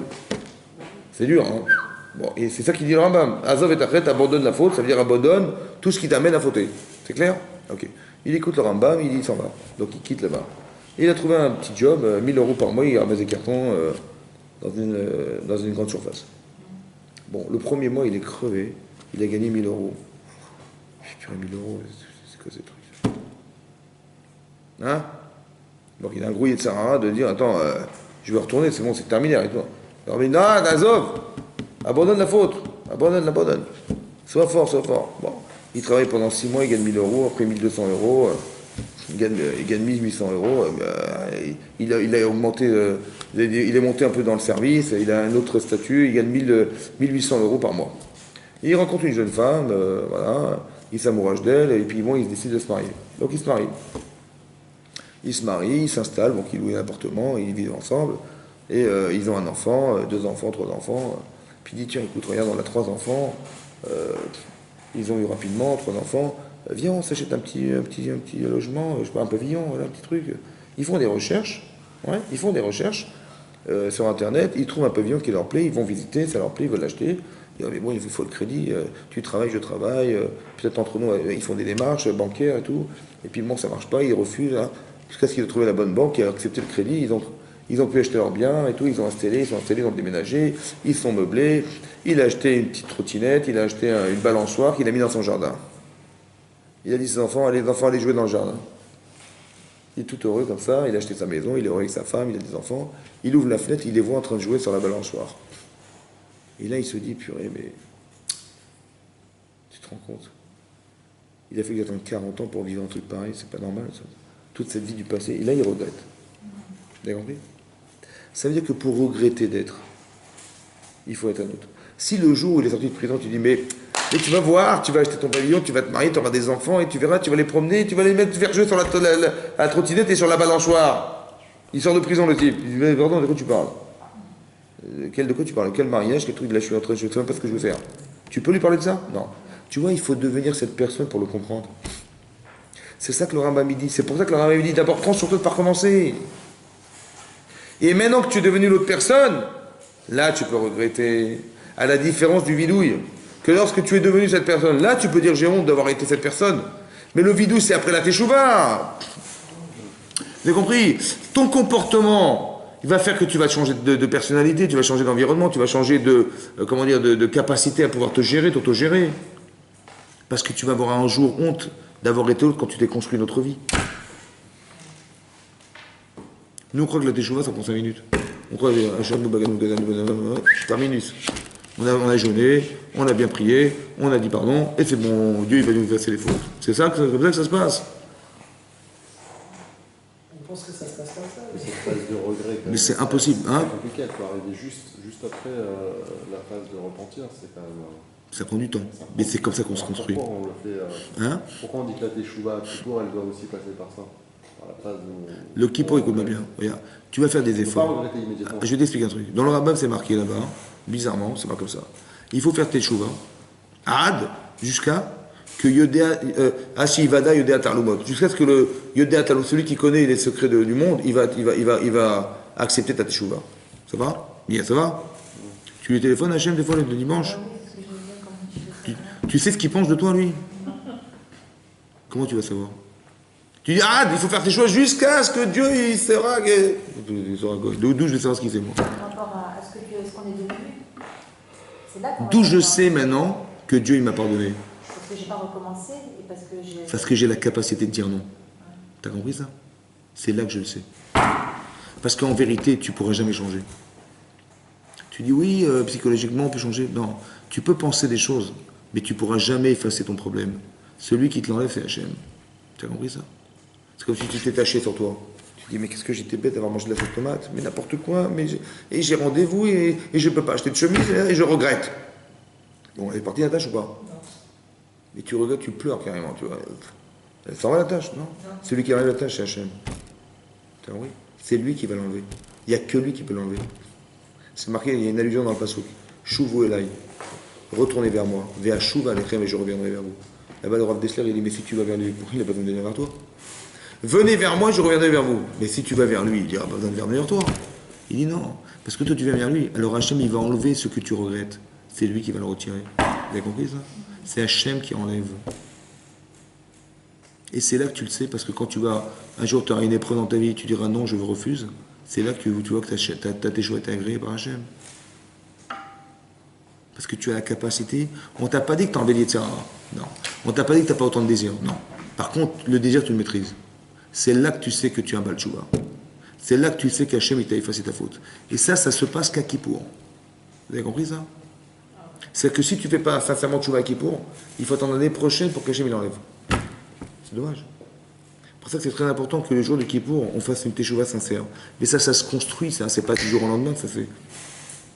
Comme la Gemara dit, celui qui dit RTVHou, il dit ouais, je vais fauter toute l'année, et le jour de Kippour, je demande pardon à Hachem. Ça marche ou pas? Oui, ça marche pas. Mais c'est logique. Parce que nous, on croyait qu'il fallait demander pardon. Il faut dire pardon. Mais non, il faut ressentir la honte. Il faut avoir regretté ce qu'on a fait. Mais ça prend pas 2 minutes, ça. Tu dis, ouais, il faut dire ce qui est marqué dans le livre. Voilà. Pardon, Dieu, pardon. Hein.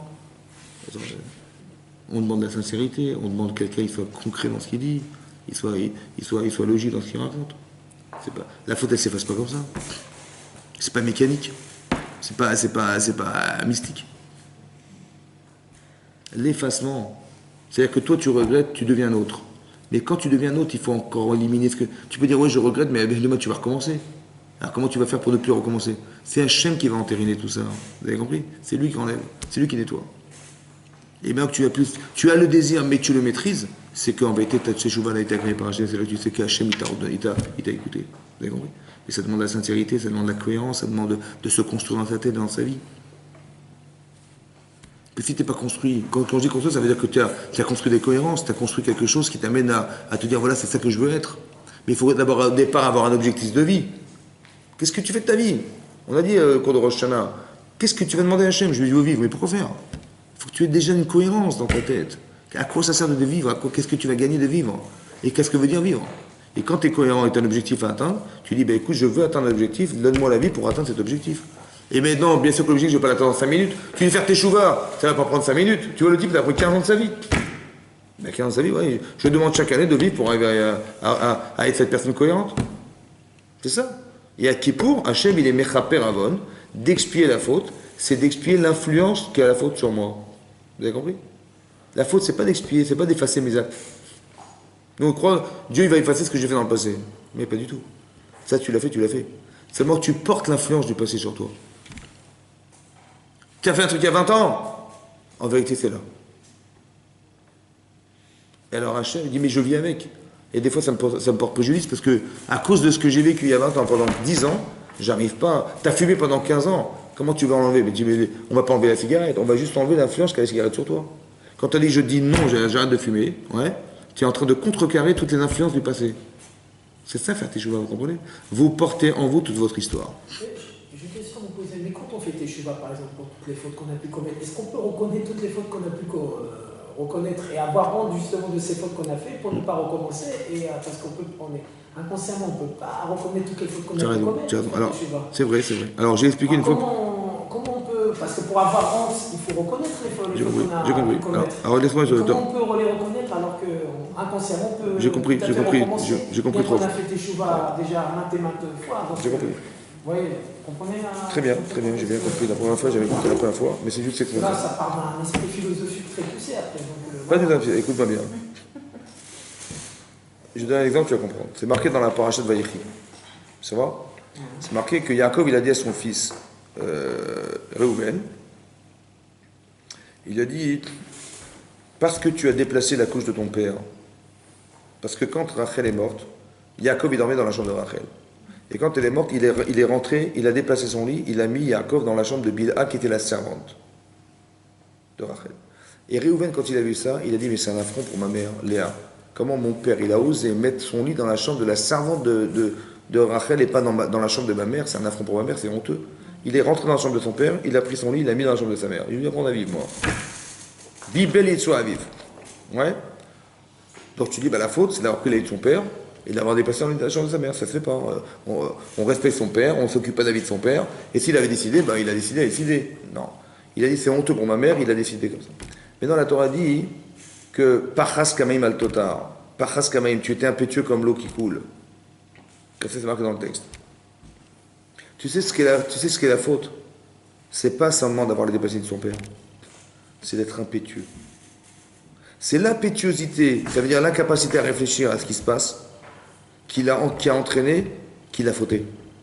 Donc en vérité, sa faute, elle n'est pas répertoriée forcément dans ce qu'il a fait, mais dans ce qu'il est. Il est impétueux. Mais dans l'impétuosité, ça va se retrouver avec sa femme, avec ses gosses, avec son travail, avec son machin. Donc tu n'as pas besoin de regarder toutes les avérotes. Regarde ce qui est la source de mes problèmes. Et qu'est-ce qui organise et qu'est-ce qui va ramifier tous ces actes-là. En vérité, il y a une source, c'est ça, c'est l'impétuosité. Par exemple, la Torah dit que Sehet, il aurait dû être le Kohen Gadol, ça aurait dû être le Kohen, à Rouven. Il aurait dû être Melech, Oz, c'est la Malchoute. Il aurait pu être un roi, il aurait pu être un Kohen. Tu sais pourquoi il a perdu la Keuna? C'est pourquoi il a perdu la Malchoute? Parce qu'il était impétueux. Si un type il est impétueux, il ne peut pas être un roi. Un type il va le provoquer, il va lui envoyer une bombe atomique. Mais non, il faut que tu sois plus serein, plus réfléchi. C'est le fait d'être impétueux et spontané qui t'a empêché d'être un roi. C'est le fait de ne pas être réfléchi et d'être spontané qui t'a empêché d'être un Kohen. Parce que demain, il faut faire la voda du Kohen, tu vas être impétueux, tu vas te planter. Donc tu sais ce que tu vas faire. Tu ne vas pas essayer de quantifier tout ce que tu as fait. Essaie de comprendre dans tous tes actes qu'est-ce qui est à l'origine de ton acte. Et tu verras que tu vas résumer 50 avérotes en avec une mida. À l'échelle humaine, c'est impossible. C'est impossible. C'est ce que je t'ai répondu. Je t'ai répondu. Je viens de te répondre. Je t'ai répondu. N'essaie pas de faire tes choix sur ce que tu as fait. Essaie de faire tes choix sur ce que tu es. Sur ce que je suis. Il va dire, je suis trop impétueux, je vais essayer de me travailler pour ne pas être impétueux. Et maintenant, je vais éviter de prendre le niveau de mon père, de parler trop vite à ma femme, dans le business, j'ai pas réfléchi, j'ai fait une bêtise. C'est l'impétuosité qui est la source de mon problème. Sur l'impétuosité. Exactement. Bien sûr, sur ce que tu as fait, bien sûr. Mais surtout sur ce que tu es. Je suis incapable de reconnaître toutes les fautes que j'ai pu commettre, donc je ne peux pas faire que je vois sur ce que j'ai fait. Mais si. Je ne suis pas capable de. Alors écris sur un livre à chaque fois que tu fais une bêtise. En vérité, tu. Ah oui. Mais j'ai compris, mais le problème, il n'est pas là. Le problème, il n'est pas là. Le problème, il est de comprendre qu'est-ce qui est l'origine de mes actes. Et l'origine de mon acte, c'est ma bêtise. Ça peut être l'impétuosité, ça peut être parce que je suis nerveux, ça peut être parce que je suis avare, parce que je m'en fous des gens, parce qu'il y a plein de choses qui vont ramifier. Tu dis, il y a des gens, ils sont tellement lourds, qu'ils vont travailler du matin au soir, et ils vont revenir à 22h à la maison. Ça va? Je dis, c'est normal, il faut gagner du fric. Et comment je vais payer la maison à Nice, et comment je vais payer mon yacht à Monaco? Comment je vais faire? Il faut que je travaille. Ma femme elle me dit, mais on te voit pas, tu es un fantôme. Je dis, oui, mais d'accord, mais il faut le payer ce truc. Et comment je vais faire? J'ai envie de travailler. Mais je dis, mais peut-être ta femme, elle a peut-être moins envie du yacht, elle a peut-être plus envie de ta présence. Mais peut-être que ta femme, elle a pas d'importance. Ta faute, elle n'est pas répertoriée parce que tu veux gagner du fric. Ta faute, elle est parce que tu te moques des gens. T'as pas d'empathie. Le seul organisation qui peut faire vivre ta vie, c'est parce que ton intérêt personnel. Tu es égoïste, tu vois ça. C'est ça qui résout tous ces problèmes.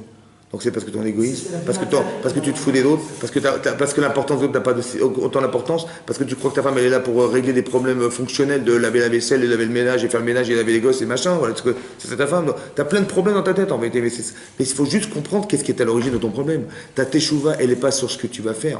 Ça c'est sûr que c'est une bêtise. Mais qu'est-ce qui t'a poussé à faire? C'est ça la teshuva. Moi, quand je parle de moi-même, quand je fais teshuva, je suis incapable de savoir, je fais teshuva sur quelle faute que j'ai pu commettre. Ben, s'il n'y en a pas, vous rachetez très bien, Khazak. Mais s'il y en a, il y en a, bien sûr qu'il y en a. Si je devais dénombrer, parce que du moment qu'on reconnaît sa faute et qu'on a honte c'est qu'on sait sur quelle faute on a. Enfin, encore une fois, il faut pas, le problème, il n'est pas dans ce que tu fais. C'est sûr que ce que tu fais, c'est grave. Mais essaie de comprendre qu'est-ce qui t'a poussé à faire. C'est ça qui est plus grave. Parce que quand tu auras compris ça, tu vas voir qu'il y a plein de fautes autour de toi qui gravitent autour de cette problématique. Et c'est ça qu'il faut travailler. C'est ça qui est marqué par Ras Kamematotar. C'est parce que tu étais impétueux que tu as fauté. Il n'a pas dit parce que tu avais passé de ton père seulement.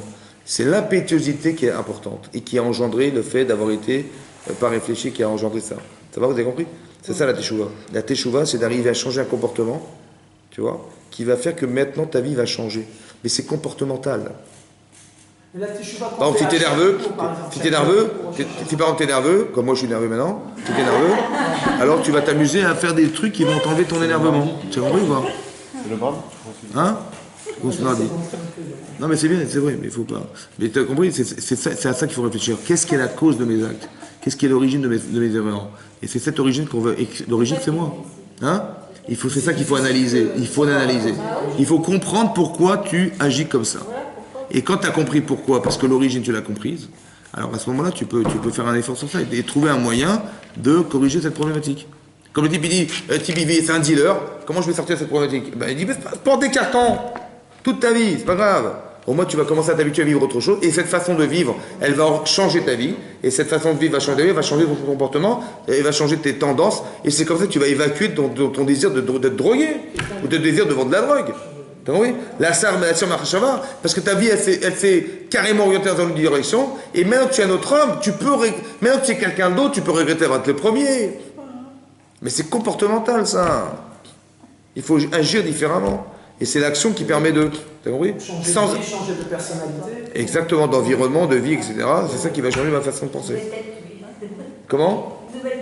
Ben oui, tu deviens quelqu'un d'autre. C'est ce que l'Armam dit. Aniacher. Vous savez ce qui est marqué dans la Torah? Hachem, il a dit à Abraham, ta femme s'appelle plus Sarai. Elle s'appelle Sarah. Et Sarah, elle aura des enfants. Qu'est-ce qu'il a voulu dire? Alors la Gemara explique que Sarah, elle a fait teshuva. Sarah, il n'existe plus. Elle est devenue cette femme capable. Par exemple, le fait d'avoir été privée d'enfants pendant toutes ces années, elle a une telle émouna maintenant qu'elle est plus la même femme du départ. Et bien cette femme-là, elle aura des enfants. C'est ce que ça veut dire. C'est pas que tu dis, bah tiens, change son prénom et c'est bon, Mazal Tov. Hein. Tu t'appelles plus Sarah, tu t'appelles Sarah et dorénavant, et Sarah, elle aura des enfants. C'est pas ça le pshat. Le pshat, c'est qu'elle est devenue notre femme. Avraham, il était au début Avraham, ouais, père de ses enfants, ou de père de sa famille. Amon Goïm, Avraham, le père des nations. Tu te rends compte l'amplitude qu'il a prise? Mais c'est ça qui lui fait avoir des enfants. C'est la capacité d'être un autre qui lui permet. C'est ça, vous avez compris? Par exemple, il dit Meshane Makom, Meshane Mazal. Un type, il change d'endroit et il change de Mazal. Ah bon, parce que tu changes d'endroit, ça te change ta vie?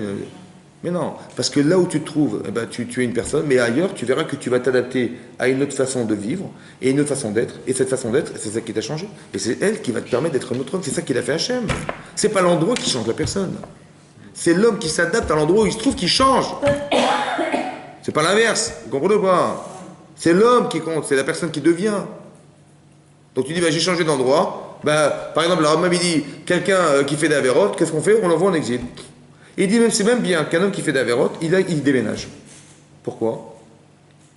Bah parce que je vais galérer et Dieu m'a pardonné parce que j'ai galéré. Voilà, c'était dur, la galoute c'est l'exil, c'est dur. Donc j'ai payé ma faute en galérant. C'est ça que ça veut dire? Ou non? Le Rambam dit non. Tu sais pourquoi? Mipné, parce que la galoute, l'exil, elle entraîne chez lui d'être anav, d'être humble, d'être chafel rouar. Vous avez compris que la galoute, c'est pas la galère qui va changer ma vie. C'est le fait de m'adapter à une situation. Quand tu n'es pas chez toi, tu as honte. Quand tu es chez toi, tu ne vas pas t'exposer. Ton problème au départ, c'était ton exposition. Tu dis, moi je suis sûr de moi, machin. Il faisait des bêtises. Alors j'ai dit, il va en galoute. Va t'exiler. Là-bas, tu vas te faire petit. Mais en te faisant petit, tu vas devenir une personne capable de réfléchir sur toi parce que tu es petit maintenant. Mais c'est ça que ça a entraîné l'exil. Vous avez compris ou pas? Ton comportement a fait dorénavant que tu as changé de personnalité. Et c'est ça qui va te permettre d'avoir les outils de te regarder et d'accepter tes erreurs parce que tu es humble dorénavant. Tu n'es plus chez toi. Tu dis, les enfants, ne faites pas de bruit, les gens, on ne connaît pas ici. Mais c'est ça qui va entraîner chez toi l'humilité. C'est un truc de malade. Hein? C'est comme dans la paracha d'Achlecha. Que quoi? Oui, ça veut dire qu'il va devenir une autre personne. Mais c'est l'adaptation à un autre environnement qui fait de moi une personne différenciée et qui me permet d'avoir des outils. C'est ça la teshuva, vous avez compris? Et ça, c'est Hachem qui l'organise. Vous avez compris? Vous avez compris? Chazak ou Valour. C'est-à-dire que parfois, il faut passer par une faute pour arriver forcément à la teshuva. On ne dit pas qu'il faut passer par une faute, mais la faute engendre. La faute